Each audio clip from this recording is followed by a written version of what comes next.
Hello and welcome to my show, From Fear to Fearless. This show is all about sharing stories of ordinary people who have done and continue to do extraordinary things despite their fear. Fear is a normal part of growth and change, but for many of us, especially for our children, fear becomes a factor and we have hard time pushing past our fear. Our mission for this show is to share stories of others who have pushed past their fear and done and are doing some amazing things. So I hope the stories we share will ignite and inspire you to share this with your kids in your life. So I want to share the structure of this show. For the first 20 minutes, we have a guest every week that we will explore with them their fears and how they were able to push past their fears and do some extraordinary things in their life. After the 20 minutes is over, if you have to go, we will continue on a wisdom circle to continue our conversation with our guest and to hear from them their strategies and anything that they can help us with tips or insights into how to overcome fear and help our kids. So I hope you can join us. But if not, we have a special guest today, Nathalie LeFave. She is a holistic emotion transformation coach, certified yoga teacher, and a creator of emotion control method. She helps parents with big dreams for their family meet the needs of their children and find the balance they are seeking in their lives by guiding them to process and manage their triggers and emotion productively. She is an experienced and highly sought after practitioner for past 20 years, have taught yoga for 15 years, and has coached hundreds of private clients across fitness, wellness, and parenting niches in person and online from many continents. As an entrepreneur, yogi, and a homeschool mom of three boys, she is living and understand a parent daily struggles. Welcome, Natalie. How are you? Welcome, Kohela. Thank you for having me here, and welcome everyone on being on this show. Awesome. So you are a holistic emotion transformation coach. Tell us what that means. Basically, I help parents manage the triggers and emotions, especially in the heat of the moment.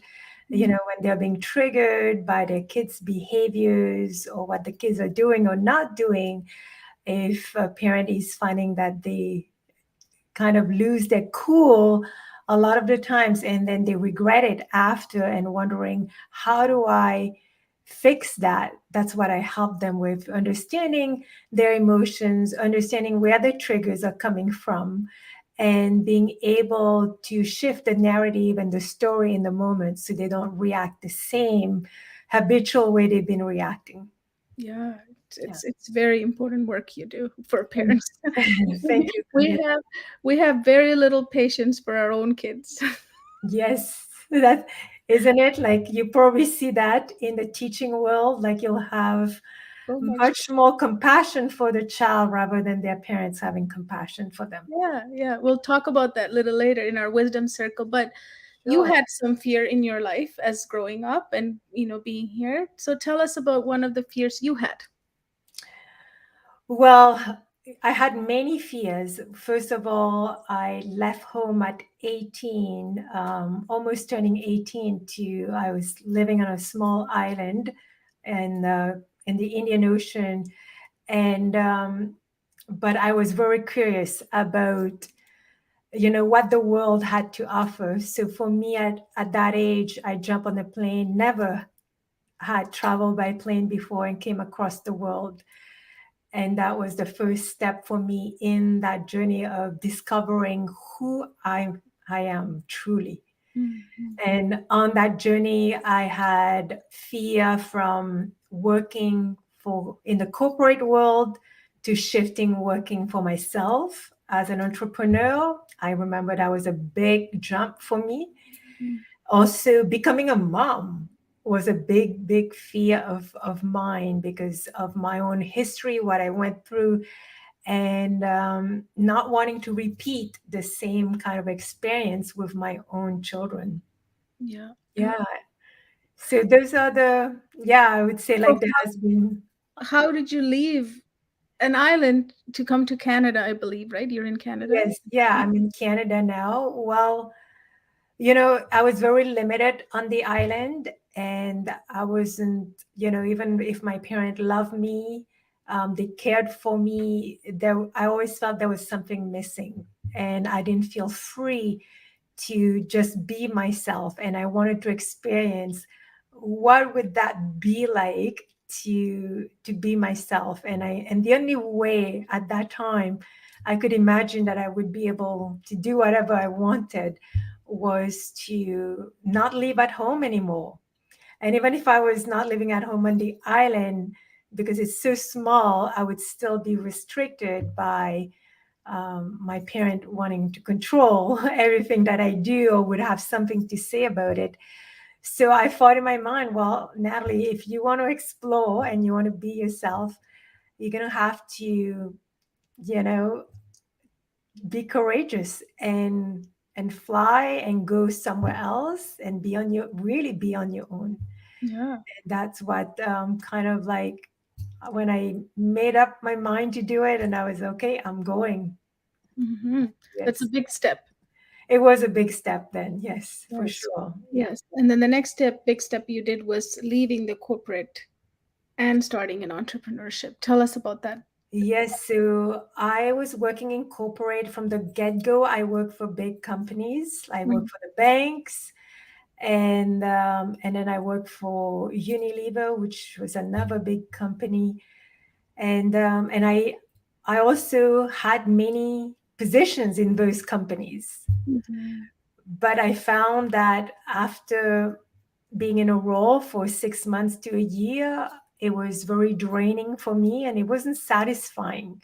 And I was always questioning, why am I doing this? Yeah. Right. And then as I get a little bit older, I was wondering, well, how would I start a family working like this, working like crazy, a huge amount of hours in the corporate world and having very minimal time just for myself that Mhm. I couldn't fathom if I do have a family, I do have kids, how would that be? And I was like, there's no way I could start a family working that many hours and also take care of my kids. So that's what then kind of triggered me around, okay, what is the option that I have? And yes, I had to really think about um, what would that be like, if I had my own schedule, my own working hours, and maybe that is what I'm looking for in order to start a family. And that's what really pushed me to make the jump to quit my job. And I'm lucky that my husband was very supportive, and he says, and not only that, I was getting very, very stressed out at work in the corporate world again because it wasn't fulfilling for me. Let's put it this way. So I got to a point where I didn't like it at all. So then, yeah, my husband say, if you don't like this, then quit. We will survive, because he was working at that time, and that's where it really gave me the push to then quit my job. And then back then I was very into fitness, and Mm. I started studying about fitness, about exercise and all of that. And then I worked for a gym for a little bit, and then I started seeing clients from my house. So that's where it all started. Yeah. Beautiful. And you touched on a very important factor is that women in the corporate world have such guilt of, am I going to be a good mom? This is a big fear, right? If I have children, how am I going to balance both of these? Because they're big roles. You play a big role at Yes. both places.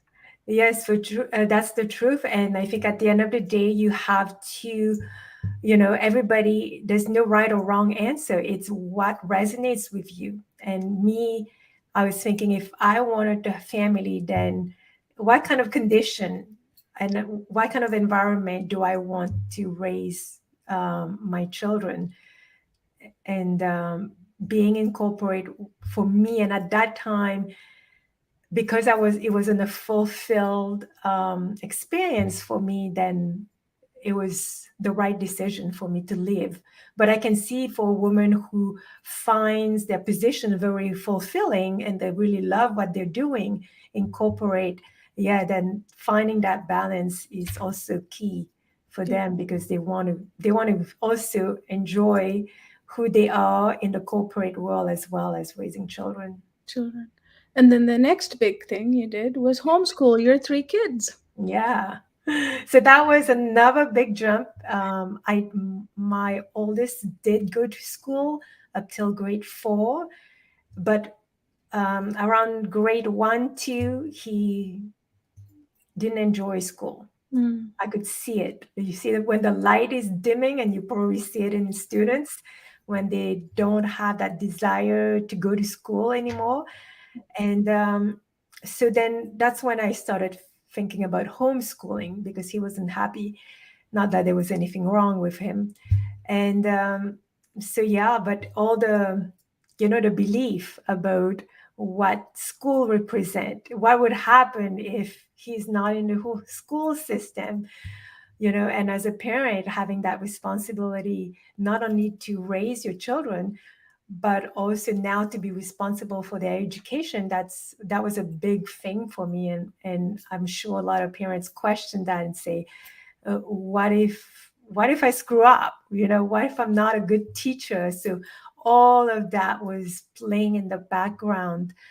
But when the universe is pushing you in a direction that no matter how you say, you turn around and you say, no, no, no, not now, later, or I don't think so, it keeps pushing you in that direction. And that's what happened for me. So I couldn't say no anymore. And it was the things that were happening were guiding me to homeschool. So that was, I had to overcome that fear, that questioning if I was going to be able to homeschool my own kids. Yeah.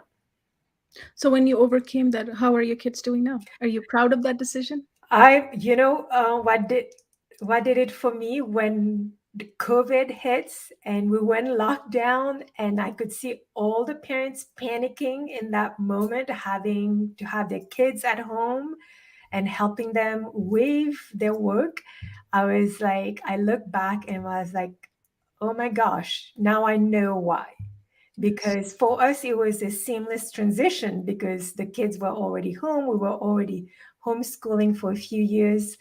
So yeah, so now when I look back, it was worth it.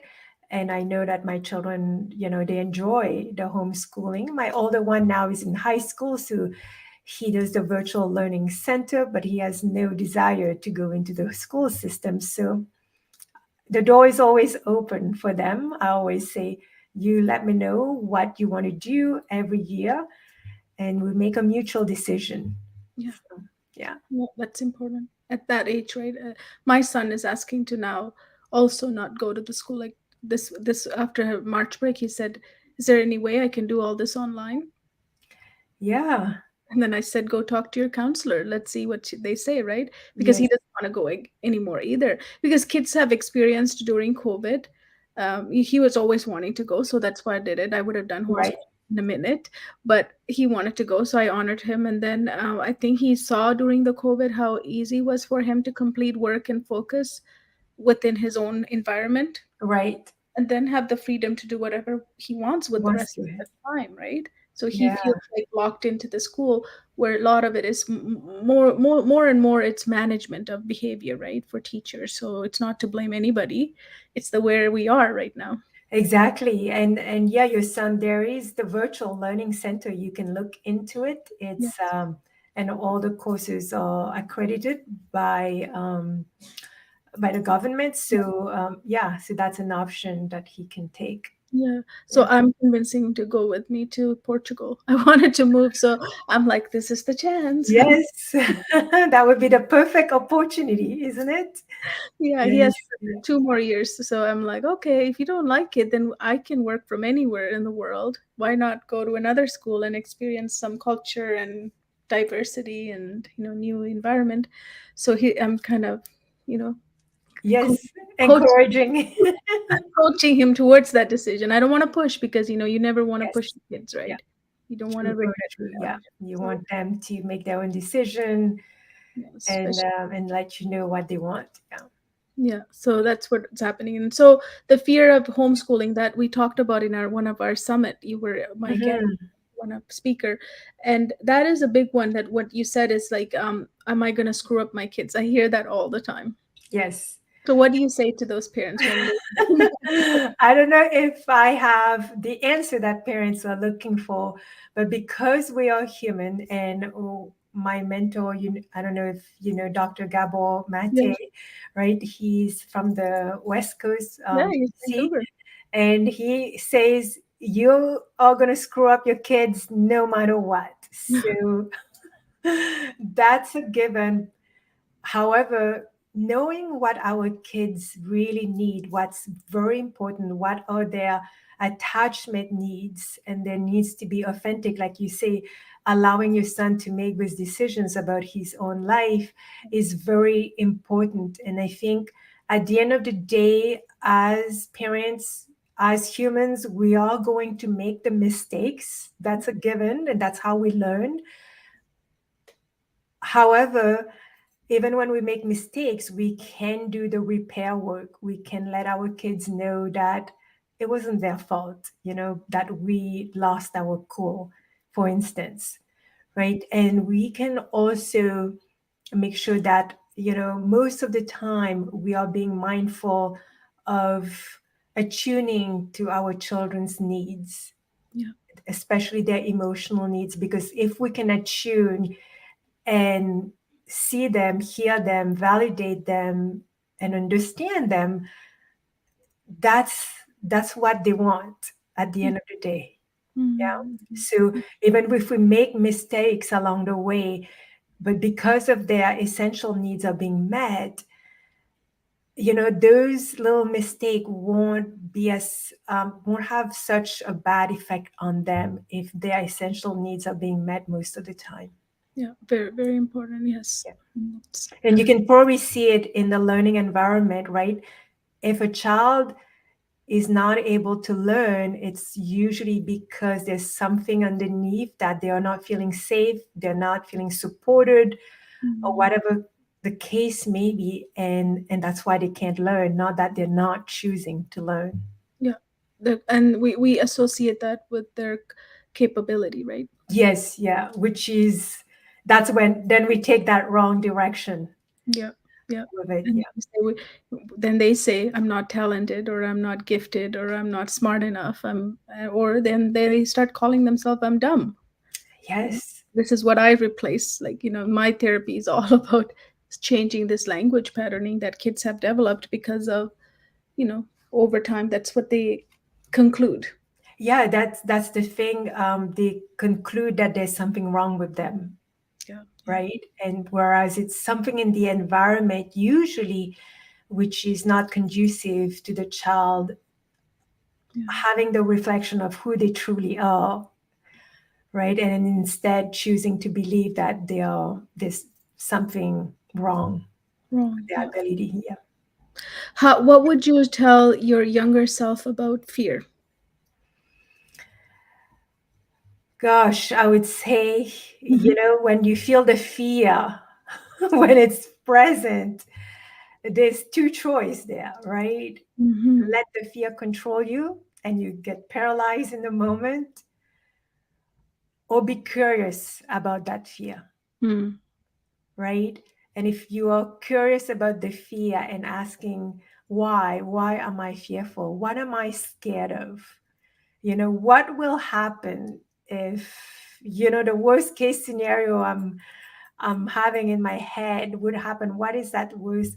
Because if you can be curious and you can ask those questions, the answer will show you that we're usually making up the worst case scenario all the time, which we know, based on research, that most of the time it doesn't happen, right? And so, what I would tell my younger self is like, take the fear as something exciting is happening and you're fearful because it's something new, it's something unknown, it's something you've never done.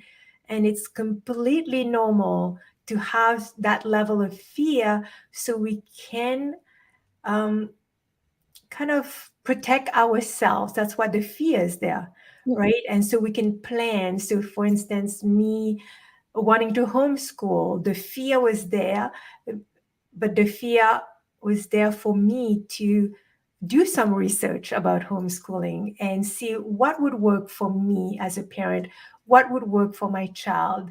And that preparation is important at the end of the day. And that's all the fear is there for. It's for you to start preparing so you can step into the change that you're wanting. Yeah. So dig deeper. Dig deeper instead of pushing away and getting paralyzed by the fear. Yeah. Yeah. Yeah. Usually it makes us shut down, right? Exactly. And when we shut down, then There's nothing can left. happen. Yeah. Yeah, absolutely. Thank you so much, Natalie, for coming in Oh, today. my pleasure, Kohila. We're going to continue our conversation, but for those of you who are, need to go, thank you for tuning into our show. We will go live again on Wednesday at 11 a.m. PST. If you're interested in making learning easy for your child, please book a free Clarity coaching with one of our certified learning success coaches at learningsuccessacademy.com. Until next time, see what's on the other side of fear. Let's ignite and inspire our children to push past their fear and make fear not a factor for them. Let's help our kids learn and grow fearless. Let's influence and impact them to see unlimited possibility. Thank you, and I'll see you next Wednesday at 11 a.m. PST.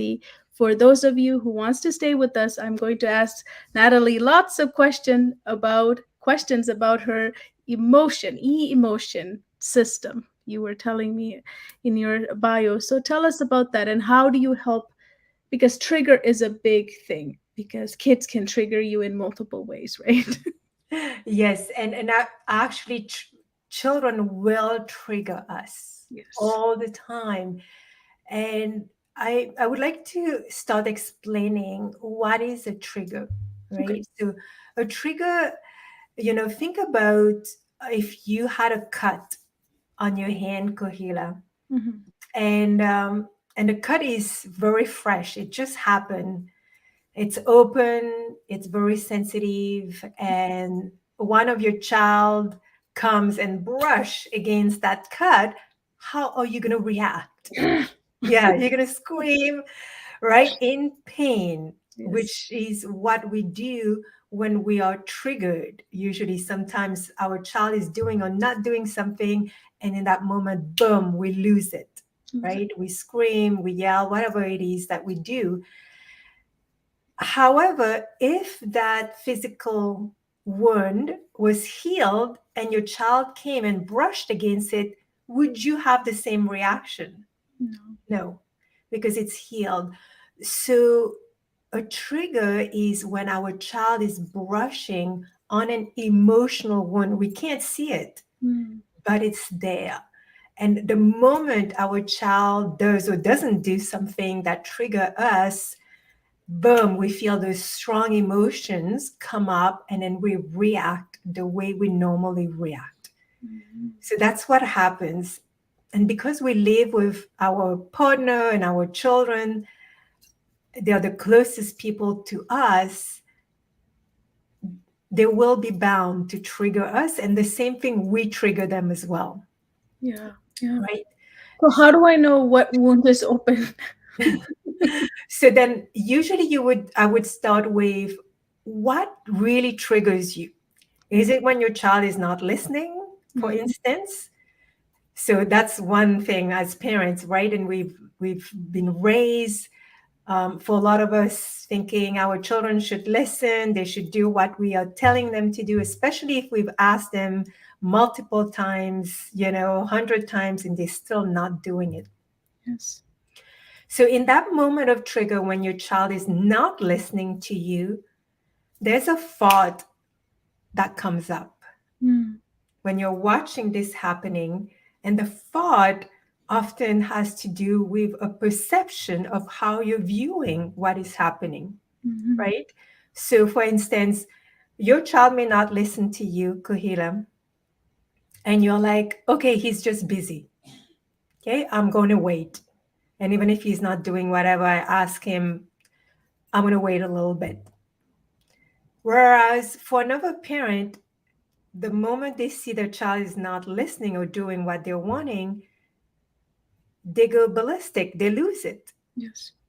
Right? So that shows us there are different ways of either responding or reacting to what's happening. And that is based on the perception of the thought that's present. And, we've talked about it before. Those the thoughts and those perceptions also comes from beliefs that we have. And what we experienced. Exactly. So how were we raised? When we were a child, did we have to, excuse me, jump right when a parent asked us to do something? Yeah, And we if did. it didn't happen, what would happen to us, right? Would we Like, get or else. punished? Exactly. So, and children, as children, that's how we watch and we learn.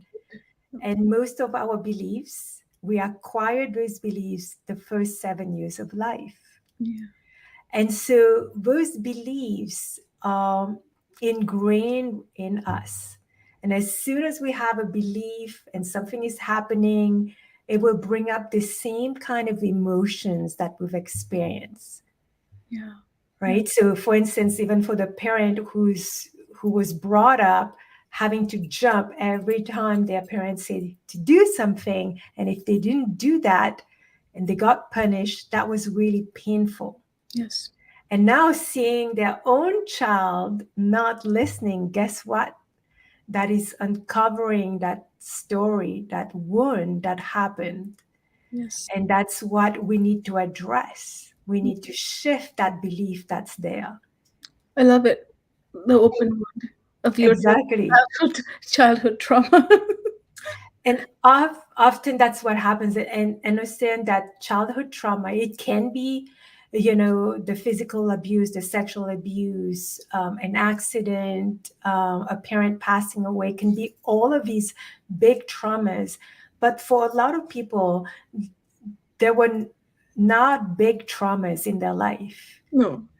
but it's how things were unfolding in their environment.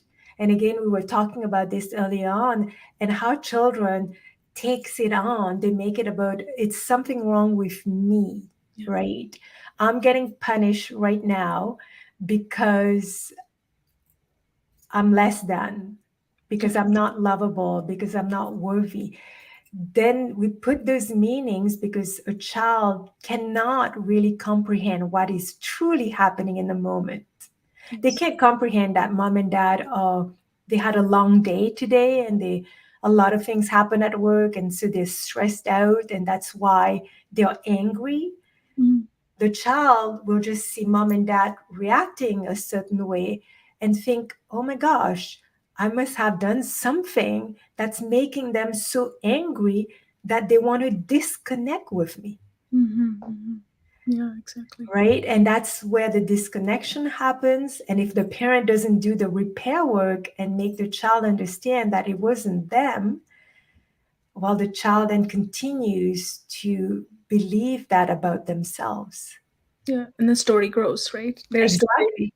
adds to that. Every other How many, yeah, how many of us as adults, we do feel, oh, I must not be lovable, or I'm not, I'm not enough, right? I'm not this, I'm not that. How many of these stories do we have yeah. as And adults? and for some cultures, I don't know if every one of them is, but it's like very heavily associated with respect, right? Yes, Like that when you're not respecting me. if you don't do something, it's lack of respect right away. Like if you don't jump. Exactly. And it goes only one way, by the way. Oh yeah. Right? Like, It's never like the child can't say you're not respecting me, because no, that's a no-no as well. that's not allowed. So that's a that cultural upbringing. You're always quiet because you got to show respect, right? Like Yeah. then you don't even express your feeling. Double. It's a double whammy. you just suppress everything You're as it. suppressing, and then boom, your child does something, and you've been suppressing for so long that you erupt Yeah. like a volcano. Yeah, Yes. exactly, exactly. I had to untrain myself. I come from very authoritative, like very strict, verbally saying basically, if you don't know 8 times 8, if it doesn't come out at 64, you're dumb. You're no Yes. good for anything. You're gonna struggle. If you don't have book all the time in your hand, you're not gonna be successful. Right. Yeah. So I'm glad that you're sharing this, because all of that, at the end of the day, we're not even conscious Yeah, of that, what's happening. It's very unconscious. But then we also then, and as parents, because our children, they live with us, they live in our environment, they see what we're doing, and they are also forming beliefs according to what they're seeing. And um, and that's where we need to be mindful of. Most parents wants to be better parents. They don't want their children to go through the same experiences as they did. And so a lot of parents, I'm sure, listening to your podcast, Kohila, wants to be better. They want to do better, right? However, despite having that intention, and I've been there, despite 100% having that intention, if the beliefs that we are showing up with our children comes from the old times when we were growing up, we are not going to be able to show up the way we want to show up, yeah, confident, calm, grounded with our children, because there's beliefs all the time. When our child, like you say, if they don't have a book in their hand, boom, what are we thinking subconsciously? yeah. He's That full. they are not going to amount to anything. And it's like, that's our children, even if they can't understand when they're very little, they can feel what we're feeling. Yeah, And if we're thinking and feeling that they're not going to succeed, guess what, we're projecting that on them, and they can feel that energetically. yes. So how do you? What tips will you give people like parents like that, where they're trying, because you're aware, right? A lot of parents are not aware, like I'm aware of all the things my dad and my mom, and they did it from their awareness, right? Every generation we get more awareness, so I don't blame them, or I. No, and I always say to parents, I'm not blaming you at all. I'm a parent. I'm a very faulty parent myself. I know you want to do your best. Yes. And our parents did the same thing. They loved us in the way that they could love us, and how they knew to Oh, love us, right? yes, They it was, didn't know any better. they didn't know. And like you said, from one generation to another, we know that there are certain things we want to change and we want to get better.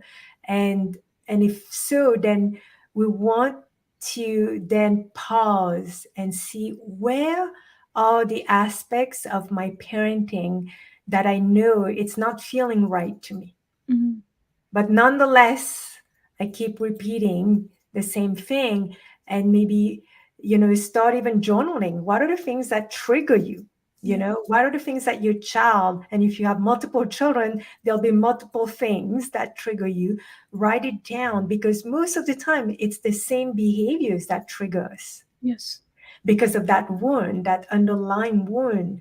And so every time that underlying wound is brushed upon, that's when the trigger happens. Yeah. So if you start to know, okay, yeah, when they don't listen, that's one. When they don't clean their room, that's another. When they don't do their homework, that's another one.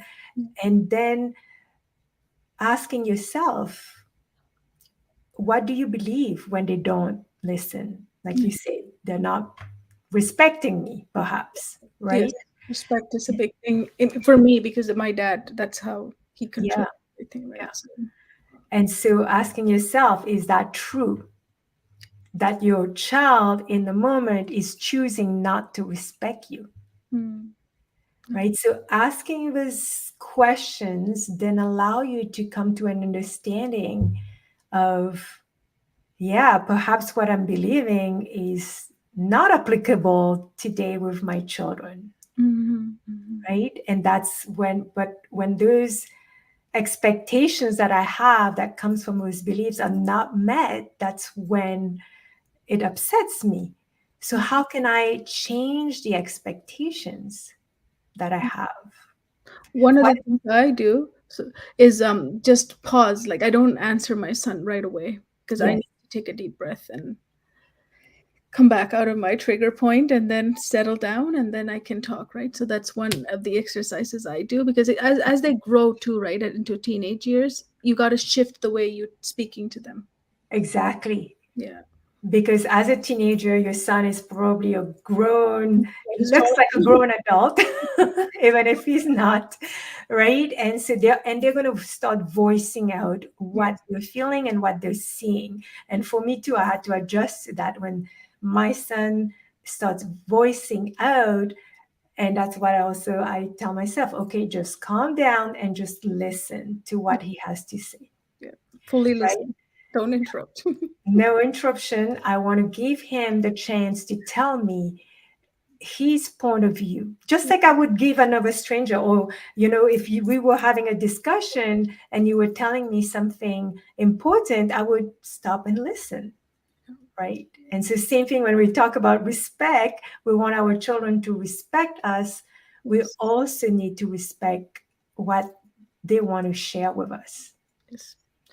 And it's really important at that stage for them to feel the power they have, right? Because that's what we want to teach them is that they Exactly. have a voice and a choice. So if I keep telling him what the choices are, then I'm not listening to him of his choices because I never had choices. I just did what they told me to do or Yes. else. So Right? Otherwise, it would come with a consequence, yeah, right? Yeah. big consequences, yes. Yeah. So by giving them that choice to express themselves, because we want them to grow up being able to stand up on their own, being independent, making the choices that align with them. And the closest person they can practice that with is who? Yeah, with us. With us, right? So if they can't practice that with us, how would they go and practice that with a stranger? Yeah, in the real world. Yeah. Yeah. Well, how do you help when the parents are not on the same page? What if I have a different type of way I deal with triggers and then my husband has it differently? Then how does that work? So I work with parents and I work with couples, but I work with them separately Because they both have because, different triggers, right? yes, because often our partner does something that triggers us, Yeah. and then we do something that trigger them, and then it becomes like this deep loop. So really understanding ourselves is key at the end of the day. Mhm. As understanding our own wounds from the past, because that's what, that when we are triggered, that's what's coming up. And when we can address that, then we can have a conversation with our partner and not, feeling like we're going to keep getting triggered. Because when we know how to manage our own triggers and emotions, then we can have a conversation. And even if our partner is going overboard, we can actually say something and say, I need a break right now. Mhm. We'll continue this at another time. This Mhm. is what I need. So, being able to do that for both partners is important because then we can have a discussion. Then, yes, we're not going to agree on everything, but then we can work a compromise that's going to work for us and and with our children as well, because our children may not agree with what we're going to share with them. And how do we have this whole conversation to come to an agreement at the end of the day is by each one of us as parents being able to manage our own triggers. And now if one parent is not on board and not doing that work, that's okay as well. A child only needs one parent to attune to them, to understand them, to connect with them. Of course, having both parents is the best, because not only one, when one parent doesn't is not able to connect, at least there's the other parent. But if one parent is not on board, know that if you as a parent, you are ready to do this work or you're doing this work, it's okay, because then you can reflect to your own child who they truly are. You can validate who they are. Mhm. You can connect with them and explain things to them, even when the other parent is not able to understand them. Yes. Yes. So what if a parent has been dealing with their triggers in a different way? All of a sudden they start journaling as you recommended. Every time I get a trigger, I journal it down, and then now I'm catching myself because the first thing to change is awareness, right, of ourselves. Yes. Yes. Catching yourself and saying, "Hey, you're doing this. Hey, you're doing this," and then I'm mindful of all the time of that behavior myself, right, as a parent. Right. So now that all of a sudden I start acting a little different, my son's gonna go, "What happened to you?" How does a parent bridge that? Because before it was certain way, I might have triggered, maybe got angry, maybe walked away, slammed the door, so many different behaviors people display, right? Yeah. Now I'm acting in a different, totally different, calm way. So there's a difference. So with the child, I would actually communicate that, Hmm. right? Children understand, right? So you can tell them, you know what? I've been reacting this way and I don't like it, Hmm. right? That's not what I want to do. So mommy is learning to respond a different way, and you're going to see me not react like this. And actually, I want your help. If I go into that reaction mode, point it out to me so Hmm. that I'm aware when I'm about to do it. Hmm. So I think that's another thing. It's we do want a relationship with our children. We Hmm. want that connection, right? I know our children are not our friends, but at the end of the day, we are in relationship with our children. So communication is a big thing. And a lot of us, I know for myself, there was not a lot of communication when I was growing up. It was a one-way communication. You do this and that's it. You don't tell me what to do. But now as parents, and we are in another era, we're living in another era, things have changed a lot. We actually want to have communication with our children. So they can also feel like they can come to us, right? When there are things that scares them or they don't know what to do, what decision to make, who do we want them to go to for advice? Yeah. Us. Right? To us, because we have their best interests in mind, because we love them, right? And so we want to promote that communication. So by sharing that with your child, is actually going to strengthen your relationship, Yeah. Yeah. right? Absolutely. This few times my son this year have come to me and talked to me, and that's when you know you're doing good, right? Exactly. When they open up and tell something at a 16-year-old, Yes. and that's very, they don't want to keep it a secret from you because it affects their relationship with you, and they open up and say, you're like, oh God, such a blessing to have that. It start So what about if I didn't start early? Like, I had a very close relationship with my son because I went through a divorce, and he was like, we were together like this, Right. right? So he saw me grow, he saw my struggle, he walked with me along the way. So therefore we have this very strong bond. What about people who haven't had that? How can they get it in the later years? Yeah, you remind me of a client recently I worked with, and her son too is about that same age, 15. Um, and she was seeing their relation actually going in the opposite direction. He was shutting himself in his room, not talking, right, and just want to hang out with his friends. And but when my client then started realizing what's important, you could, because even if they're teenagers, they're still children, Yeah. right? And so their essential needs, their attachment needs, to be seen, to be heard, to be validated, to be understood, to be accepted, they still have those needs even at 15, 16 years old. And more so, if we haven't been meeting those needs when they were younger, they have now that stronger needs. That's why they go hang out with their friends, because their friends are going to validate them. They're going to feel that they belong to with their friends, right? And that's what they want. So it is going to be baby steps, but baby steps to show our teenage son or daughter that they do matter to us. We are seeing them. we listen to them whenever they do say something. We acknowledge, we do the little things. And even at the beginning, as teenagers, they're going to roll their eyes, they're going to say, "Hey, what's going on?" Or they're going to doubt what is it? Is that going to last? Or you're just doing this a few times and then that's it? That's okay. You keep doing what you know. And especially when you see them paying attention to what you're doing, you know it's working. Yes. And if you build that, even when they're 15, 16, it's never too late to turn that relationship around. And with my client, it didn't take that long for her son to turn around and to then, as soon as he found out that she was interested in what he was doing, what he liked, and she was texting him, making sure he's okay after school because she was at work, he started to open up. He started to share. And that's what can happen with every teenager when So they are, it's never too late, as you it's said. never too late. Yeah, to No, show them what they want, right? You know what they exactly. want because Attune to them, yeah, right? So that's the first thing. But in order to attune to our children, we have to attune into ourselves.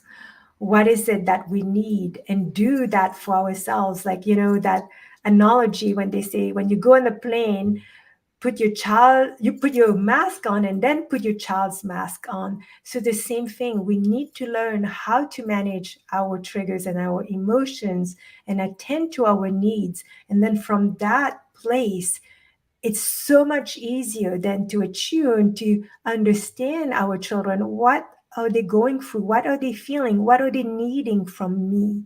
mhm, Because that's the role of the parent. absolutely. Yeah. Yes, yes. So for a parent, what's the best practice? We talked about them writing their triggers down, catching themselves, and in the moment. Yes, in the moment, pausing, like you said, take a pause before you say anything, before you do anything. Come back using breath, taking deep breath. Go to the bathroom, wet your face. Run cold water on your hands. Whatever is going to interrupt Yeah, the emotions that's coming up for you, yeah. and then just be with yourself.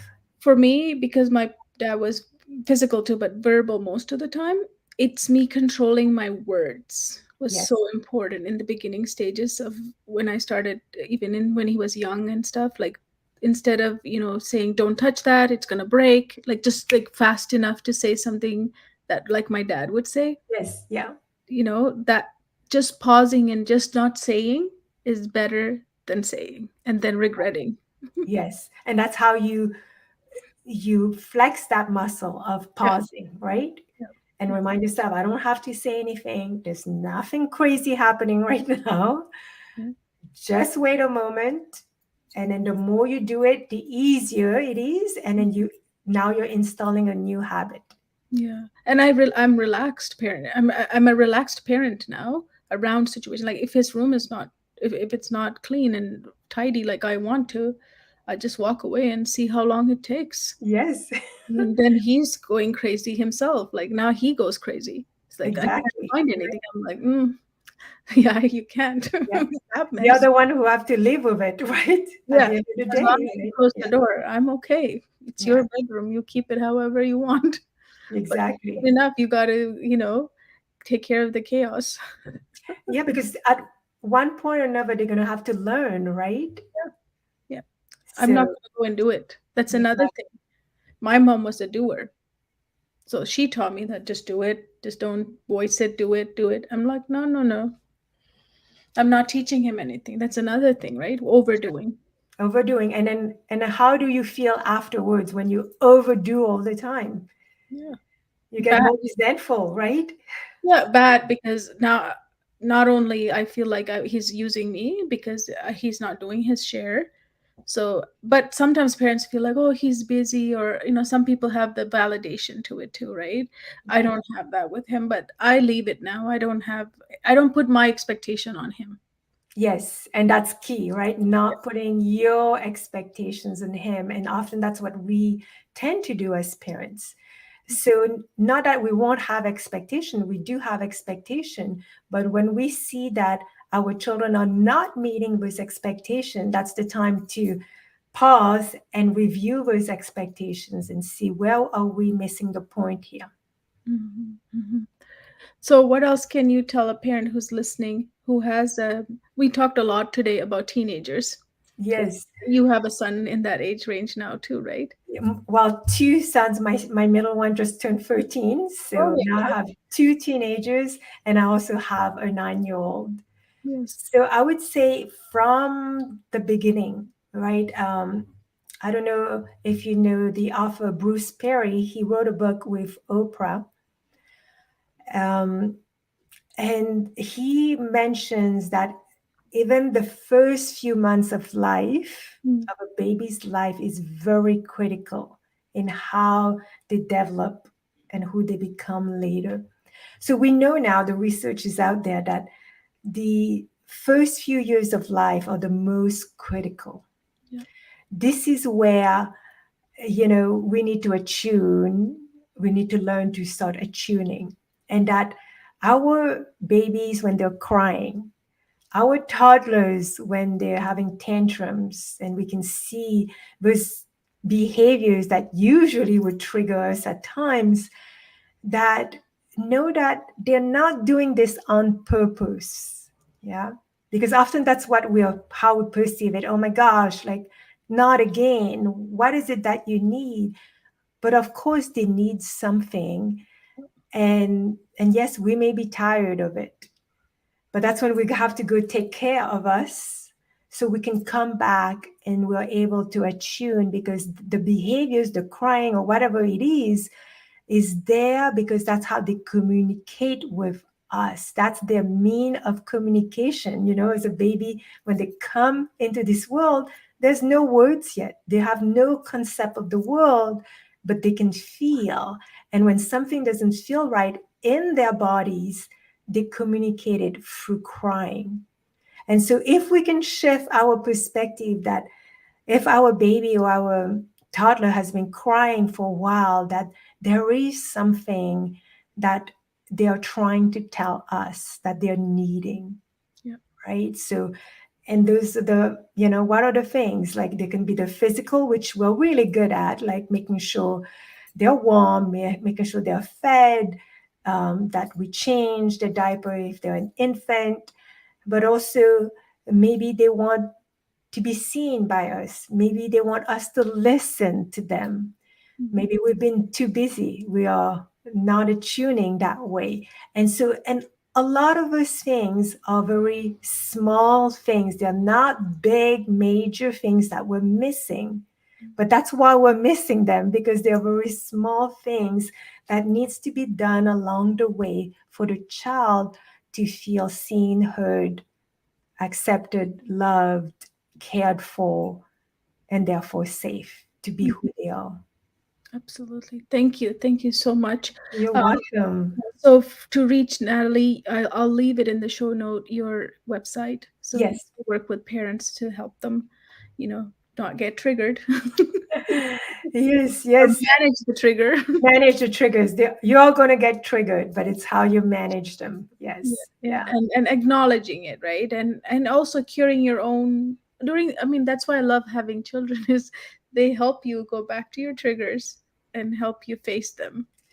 Yes, because children will show us the wounds that are still open. Yeah. So it's actually an opportunity for us as parents then to say, hey, thank you for showing me this. That's something, it's my responsibility to work on, not your responsibility. Yeah, yeah, powerful. Even I only have one son, but I have few stepkids. Even with them, certain things, even though they're not your kids, you can see their behavior also triggers you, right? So you got to Of be even course. extra careful because they're not your kids. So Yes. you can't damage relationship based on triggers. You can't take it back. As with your kid, you got a little wiggle room. Right. So you have a little bit more wiggle room. And it all come down to that trust, right? You want to build that strong trust with your child or your stepchild. as well. Yeah. So we need to be mindful is the word you always use, right? Yes, for sure. Yeah. Being mindful. Thank you so much for being here today. I always love talking to you. It's always you know, getting ourselves to become aware, mindful, being present, because this world is currently, no Yes. one is, right? Many a time we're all doing 100 different things, or our mind is doing 100 A different things. hundred things. Yes.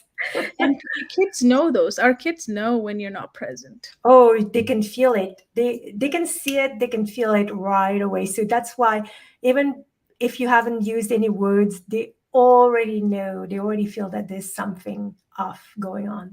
Yes. So thank you for sharing the strategies for parents. So if you are dealing with these several triggers a day, it's time for us to just reflect on it, and where is that wound? What is that wound? And when was it created? All of those journaling has Yes. helped me tremendously in my life. Yes, I'm a big in definitely. writing, right? Writing helps. Yes, writing helps. And if you need help, reach out to me. And there's a lot of resources out there. You don't have to keep Read. suffering through this. You can change that. You can turn things around. Thank you. Thank you so much, Thank Natalie. you, Thank you. Rahila, for having me. Thank you. Thank you for staying with us during the Wisdom Circle, where we share strategies and tips. I hope some of the strategies that you learned from Natalie will help you and with your children, especially with teenagers, because they are growing. So, thank you for tuning in to our show. We will go live again every Wednesday at 11 a.m. PST. If you're interested in making learning easy for your child, please book a Clarity coaching call with one of our certified learning success coaches at learningsuccessacademy.com. Until next time, see what's on the other side of fear. Let's ignite and inspire our children to push past their fear and make fear not a factor for them. Let's help them learn and grow fearless. Let's influence them and impact them to see unlimited possibilities. Thank you, and I'll see you next week.